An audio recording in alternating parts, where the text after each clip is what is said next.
Hey everyone, I have two kids. I have an older son who is about to be in second grade this year, but I started preschooling him since he was 4 and he was in pre-K. So this is going to be his 4th year in homeschool. I have a second son. He is 2 and he's going to be 3 this year in November. And so I was doing a little bit of reflection and just looking back at all the years that I have spent homeschooling my older son. And I was just starting to think, because now that my 2-year-old is getting a little older, I just wanted to kind of like wrap my head around what I did with my first son that worked, that I want to continue to do with my second son, and then some things that I want to change, like I kind of regret maybe not doing or not incorporating that would have helped my older son now. So I'm going to talk about all of that in this video. How I'm going to kind of organize it is I'm going to kind of go through each subject and then talk about what I did that I want to keep the same, and then what I will plan to do differently with each subject. So I'm going to go ahead and start with language arts, but it's not really language arts, it's actually just reading, just the reading part. So I really felt like the process we went through in teaching my oldest son how to read really worked. I'm confident that it will work again. I made a full video on those steps that I took to teach my older son how to read, and I'll link that video below, and I'll put the video up in the cards as well if you want to, like a full in-depth discussion on how I did that. But I'll just kind of like briefly, quickly lay out the pattern that we took.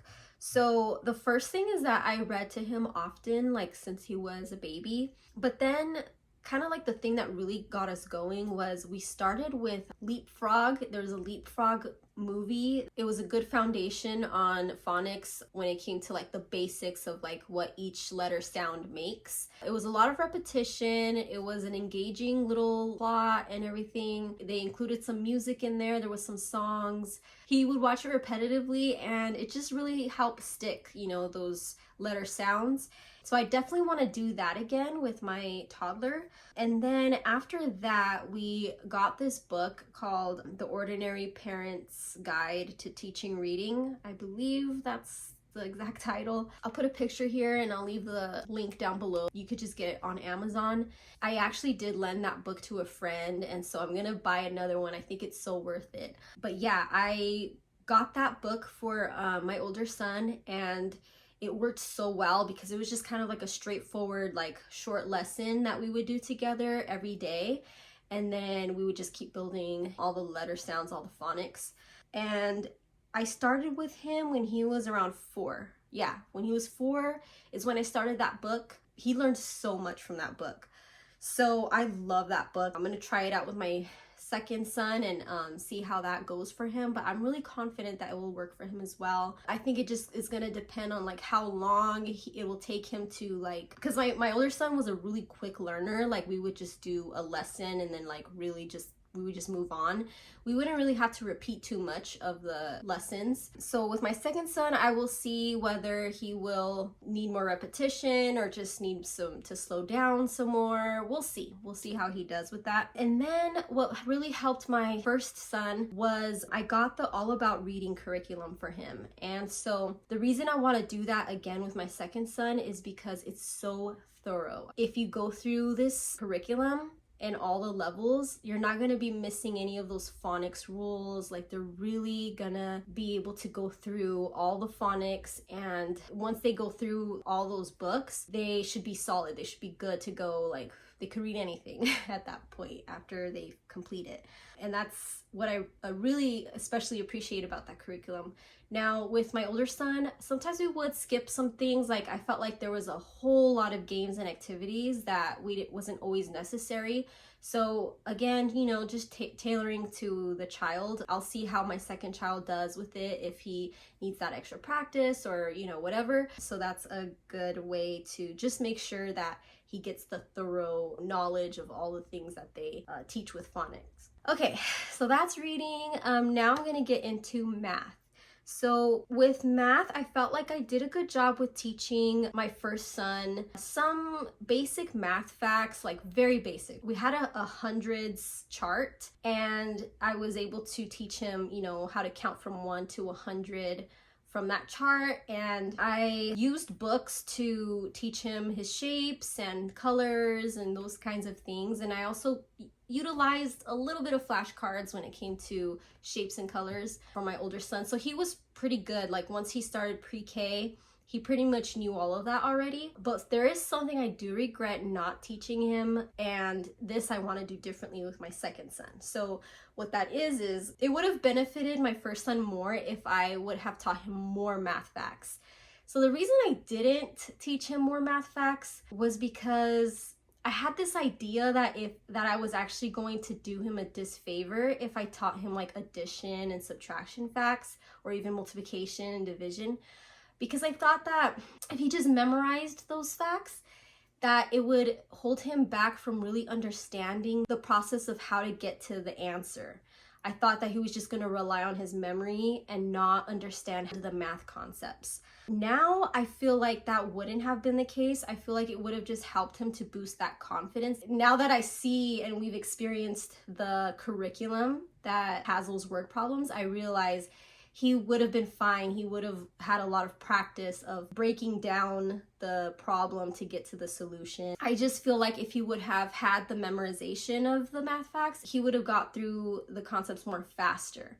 And yeah, I just feel like it kind of held him back a little bit with like his progress, like the quickness of learning the math concepts. So with my second son, a big way I want to do this is through songs. I want to try to find some songs on YouTube, just addition, subtraction, and multiplication, all those things just for him to memorize. Okay, so that's math. So now with science and history, I feel like with my older son, I feel like I started a little too early with like workbooks and making things a little too complicated when it came to science and history.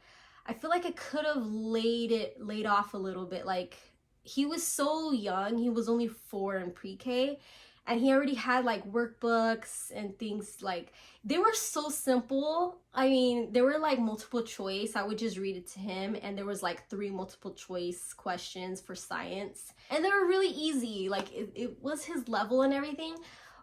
And I might do something that simple again with my second son, just to kind of like have something to get him accustomed to, you know, a workbook or whatever, as long as it's so simple. Because okay, so that was when he was 4, my older son, he was in pre-K, he had like that simple workbook. But then when he was 5 and he was in kindergarten, I already had him doing like taking notes kind of through like drawing. And then we would do like these projects and stuff for science. And I just felt like, I do remember even like myself feeling like we were just doing a little too much for his age. I really enjoyed the program we were doing. I always, from the beginning, used elemental science, and I love elemental science. But I just think with my second son, I'm gonna wait until he's in 1st grade to do more of that like note taking. And I don't know, just like I want us to spend a shorter amount of time with science and history, make it a little more simple and a little more fun, and maybe just focus on the hands-on activities and just not as much writing. I just want it to be very simple. And see, this is another thing about my second child. I do have a little fear that his love of learning, like he's gonna be a little more sensitive, because my older son, he kind of enjoyed workbooks. His attention span, I feel like, is longer than my second son. My second son, even though he's a little more like laid back personality, he still has a more of like, he wants to just have fun. And my older son, he can kind of focus. Like even though he has more energy, he's high energy, he actually, his attention span and his focus is like sharper. So I feel like That's kind of a difference. And so my younger one, I do want to be sensitive to his abilities and his age, and I don't want to push him too much, especially with science and history. I want to ease him into it a little bit slower because I just sense that that's what he's gonna need. Of course, you never really know until you like start it, and then you kind of like feel them out and see, you know, if you could push a little more, if they could do a little more, or if tone it down a little. I don't want to let that stop me from teaching him self-discipline and teaching him to work hard when it comes to education. But I'm trying to have a balance. I'm trying to have a balance where I'm not taking that fun away from learning and like the enjoyment from learning, especially at that very young age, because I feel like 4 years old is so young to be officially doing homeschool work. With history, with my older son, we did social studies, and I do regret that. I felt like at that age, a lot of the things we were doing was very basic things that I felt like I could just teach him on my own. It talked about like the community and things like that, but I felt like a lot of that was just kind of common sense, things that as we're out in public and we teach him who policemen are and firefighters and the postman and like, you know, all these different jobs that contribute to the community. I just did not feel like that was necessary to have him do social studies in kindergarten at that young age. I just felt like the things they were teaching, something that from his day-to-day life, he would just learn it like with me. Things like the calendar and things like that, like he just learn that naturally with just living in this house, just through communication and experience. So that is something I'm gonna change for my younger son. I'm not gonna do social studies. I'm actually not too sure how I'm going to go about history when he's in pre-K and kindergarten, because it's not until first grade, because I kind of follow that classical education trivium. It's not until first grade that they go into the ancient history.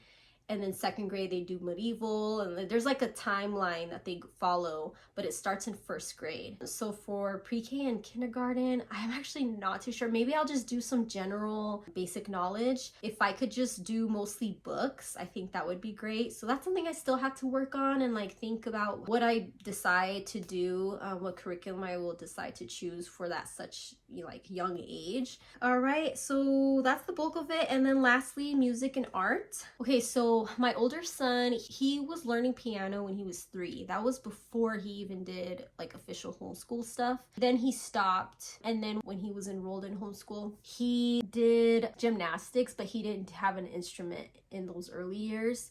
Not until he was in first grade, then he got into drums. So something I guess like a little differently I would do is when my younger son, I liked for him to start an instrument right away. Instruments are so good for our brains, and so there's actually a video I saw on YouTube about the science of learning an instrument and what it does for our brain, and like it's just so good for us like at any age. I'm hoping by the time he's around 4, he will be able to like have an idea of what he would enjoy learning. So whether that's like a stringed instrument or like the piano or, you know, whatever, he can make that decision hopefully by that time. Otherwise, I'll just choose an instrument for him, probably more than likely piano. I think is a safe start.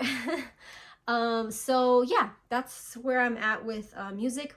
I already have a feeling he's not really going to be into art either, just like his older brother, because my boys are just so active and they're so wild. They just have so much energy. And the only thing that might have him kind of be interested in like a slower type of art is, I mean, he does have a more laid back personality. So maybe there might be something in there in his personality that might attract him to like drawing and or like painting and stuff. So we'll have to see. But if he's interested in drawing or painting or anything like that, I would love to get him something to build on that, because that's really good for the brain as well, and I think that would be awesome. I don't see it yet, but we'll see.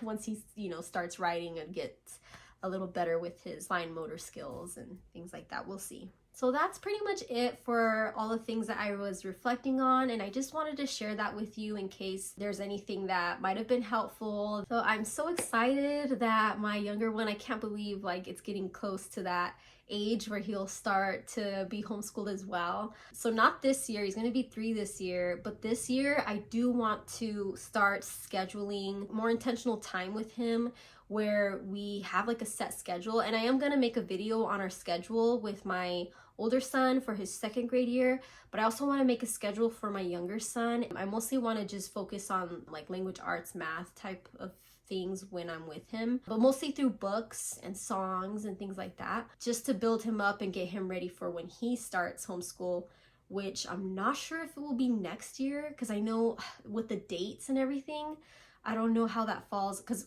I'm talking about a charter school. I know I haven't mentioned that, but what I'm referring to is like the official like enrolling him into the charter school. I know there's the dates of their birthday matters when it comes to like when he can actually start officially. So next year he's gonna be 4, but it's in November, and I know that school starts like at the end of August.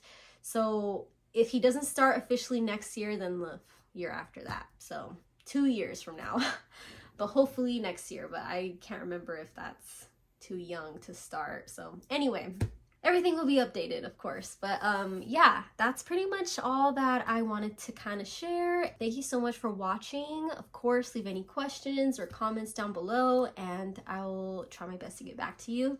And all the things that I talked about, I'll link down below as well. And I'll see you in my next video. Bye!